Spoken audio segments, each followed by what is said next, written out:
Hello friends, welcome back to the Code Generator, and this is your Nandini. And today we are going to learn a very important and very interesting topic in the Java. So I'm just going to start that topic today in this video, and we're going to continue in further videos. So just to complete this topic completely, if you want to see, then you please watch all the videos related to this topic. So today we are going to see OOPS in Java. So let's begin with OOPS in Java. So where OOPS stands for Object Oriented Programming. So procedural programming is about writing procedures or methods that perform operations on the data, while object-oriented programming is about creating objects that contain both data and methods. So this is what the difference between procedural programming language and object-oriented programming. Okay, so let's move with the next. That is, what is OOP exactly? So object-oriented programming has several advantages over procedural programming. So OOPS is faster and easier to execute. OOPS provides a clear structure for the programs. OOPS helps to keep the Java code dry. That means don't repeat yourselves.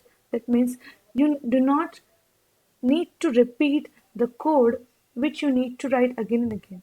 That means if you write any code once, you can reuse that code and makes the code easier to maintain, modify, and debug.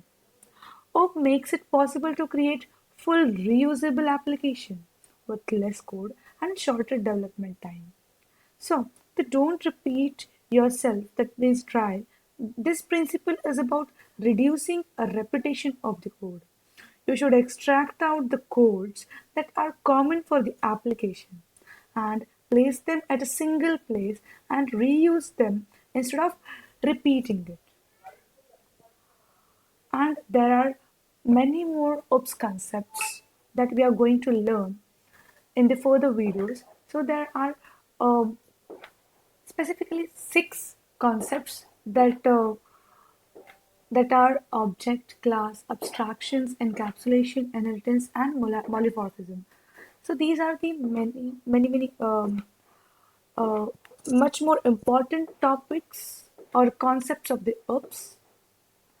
So that's it for today, and we are going to learn all these topics each and every one by one in the further videos. So thank you so much for watching this video, and if you have any question related to this introduction topic for the OOPS, you can ask me any questions in the comment in the below comment section, or you can drop me a mail on python code 1115@gmail.com, and you can contact me via Instagram on the code generator 1115. Thank you so much. Let's see you in the next video.